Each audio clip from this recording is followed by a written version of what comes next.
Carnaval vira palco político. Presidente é homenageado. Público reage com vaias. Ministros aconselharam cautela. E mesmo assim, ele foi. O que está acontecendo? Hoje, nós vamos falar sobre a propaganda antecipada de Lula. Segundo a matéria do Terra, assinada pela colunista Marcela Ferreira, o desfile ele foi marcado por polêmicas e atrasos. Acadêmicos de Niterói homenageou Lula. O show de drones foi vaiado. O público ficou revoltado. Separei alguns pontos aqui que eu achei importante, anotei aqui. E de acordo com o texto, houve críticas anteriores, desde o início do enredo. O texto afirma que Lula esteve presente, com forte esquema de segurança. Segundo o DCM, a Globo adotou uma cobertura mais sóbria para evitar acusações. A emissora focou nas alegorias e evitou aprofundar no tema político. O texto afirma que houve diferença de tratamento. Eu separei alguns vídeos aqui para entendermos melhor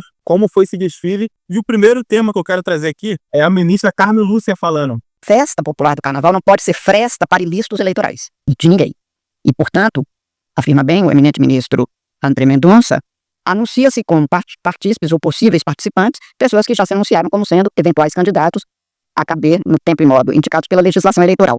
O que significa que há pelo menos um risco muito concreto, plausível, de que venha acontecer algum ilícito que será objeto, com toda certeza, da atuação dessa justiça eleitoral, que já foi acionada. Não se pode nem dizer que pode vir a ser. Está acionada como representação por propaganda eleitoral intempestiva. Ou seja, o Lula ele já falou que vai ser candidato na próxima eleição. Com isso, essa homenagem que teve para ele na Sapucaí pode sim ser considerado uma campanha antecipada. Se você não sabe aí do que aconteceu, mas vamos resumir. A escola de samba ela homenageou o presidente em um ano eleitoral. O pior não é esse. O pior é que o Supremo Tribunal Eleitoral aconselhou o Lula a não pisar no sambódromo. E o que ele fez? Entrou. O carnaval é cultura, mas virou palco político. É um enredo explicitamente político e ainda ataca o ex-presidente, que, em tese, seria o principal concorrente do Lula nessa eleição. Eles fizeram simbolismo diretos ao Bolsonaro, debocharam da prisão do Bolsonaro. E com isso, a polarização ela aumenta, a base comemora e a oposição critica. E a narrativa ela acaba virando uma disputa. O jornalista da Globo ele falou sobre as possíveis punições que ele poderia ter. E com isso, ele acabou sendo atacado. Olha o que ele falou. Público e no Tribunal de Contas da União e ações na Justiça Comum e na Justiça Eleitoral. Cada ação trouxe pedidos específicos, mas de um modo geral, argumentaram que o enredo pode configurar a propaganda eleitoral antecipada do presidente Lula, que já anunciou a pré-candidatura à reeleição. A lei das eleições proíbe propaganda de candidatos antes do dia 16 de agosto. As ações ressaltaram que trechos da letra do samba enredo e do próprio desfile da Acadêmicos de Niterói podem ser interpretados como propaganda eleitoral, especialmente a citação do número de partido e o uso de um jingle de campanha como parte do refrão. As ações também buscaram impedir o repasse de recursos para Acadêmicos de Niterói ou obrigar a escola a devolver o que já recebeu. O incentivo mais contestado foi o da Embratur, que é um órgão federal, e repassou R$1 milhão para cada escola. A esquerda atacou a Globo por uma postura neutra. Ele não criticou, ele trouxe uma informação que é verídica. E aqui vai uma pergunta legítima. Será que a Globo ela mudou de lado? Ou está mesmo com medo? Medo jurídico? Medo eleitoral? Ou apenas cautela institucional? Estamos analisando cenários, sem acusação, sem delírio, nada disso. Vamos ver o que a Fernanda Lobeck falou. Agora, com essa imoralidade que aconteceu, o mínimo que se espera é que o Lula fique inelegível. Porque o que vimos não foi carnaval, foi escárnio com dinheiro público.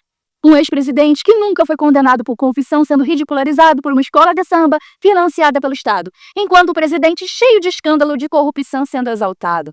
Campanha eleitoral antecipada feita de forma escancarada, sem a menor preocupação em disfarçar. E a farsa ficou ainda mais evidente com a Globo, em uma tentativa de fingir neutralidade. Conservadores sendo retratados como latas de conserva, integrantes fazendo L e samba enredo com letra de jingle de campanha, tudo explícito e pago com dinheiro.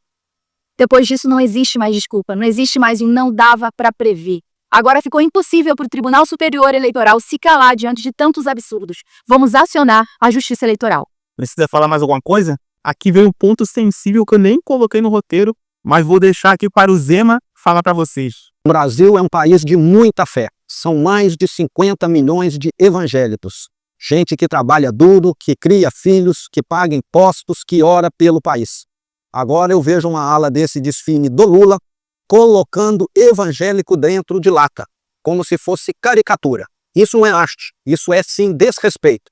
Você pode discordar de alguém, pode debater política, mas ridicularizar a fé de milhões de brasileiros é preconceito religioso. E preconceito religioso é crime. Eu não aceito que brasileiro seja tratado como lixo por causa da sua fé. Por isso, estou entrando com ação na justiça, porque respeito não é opcional. No Brasil que eu quero, todo mundo é livre para crer. E todo mundo merece e é digno de respeito. O Brasil é um país de muita fé.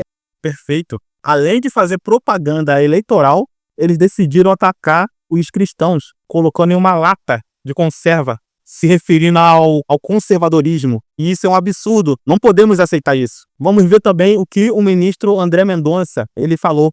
Ações imensas e que chamam a atenção do Brasil e do mundo com ampla cobertura dos meios de comunicação e também com ampla repercussão social. E, em quarto lugar, há notícias veiculadas de que recursos públicos na casa dos milhões de reais estariam sendo destinados à escola de samba que decidiu homenagear um possível candidato, já anunciado como pré-candidato. Assim, embora a homenagem seja tida a princípio como expressão meramente artística ou cultural, é importante consignar que o uso massivo de sons e imagens, inclusive com faixas, letras, jingles que possam remeter à disputa eleitoral, pode configurar em tese violação à paridade de armas e confusão entre o que é artístico e o que é propaganda eleitoral vedada. E repito, nos termos do artigo 3º-A da Resolução 23.610 de 2019, não se caracteriza apenas pelo uso de expressões como vote em, podendo ser inferido a partir de outros termos e expressões que transmitam a mesma ideia. Depois de tudo isso que nós vimos aqui, quais são os cenários possíveis que podem acontecer? O primeiro cenário, algum partido pode representar como argumento de exposição indevida, porque precedentes existem. Afinal, estamos em um ano eleitoral e isso aumenta o risco. O segundo cenário é o Lula, ele vir com uma narrativa de perseguição, utilizando a base da censura, fazendo críticas à mídia, críticas a instituições, ou seja, o debate sobre o papel da imprensa ela pode aumentar, acusações de omissão, acusações de propaganda, é um fato isolado, ou seja, foi apenas um episódio pontual, sem consequência jurídica para o presidente Lula. E falando sobre consequência, a exposição em ano eleitoral, ela amplifica essa narrativa da direita e pode fortalecer a base, pode ampliar a rejeição do Lula, pode virar uma peça eleitoral utilizada em campanhas e, além disso, pode virar um problema jurídico para o Lula. Outro cenário para o Lula é um recuo estratégico. Ele pode evitar novos eventos similares para reduzir a exposição pública. Mas, como sabemos, ele gosta de estar em destaque. Nós estamos diante de um fato isolado ou de algo maior se formando? A exposição, ela foi estratégica ou é um risco calculado? Comenta aqui embaixo no vídeo o que você pensa sobre esse tema e o que você acha que vai acontecer com o Lula. Se inscreve no canal.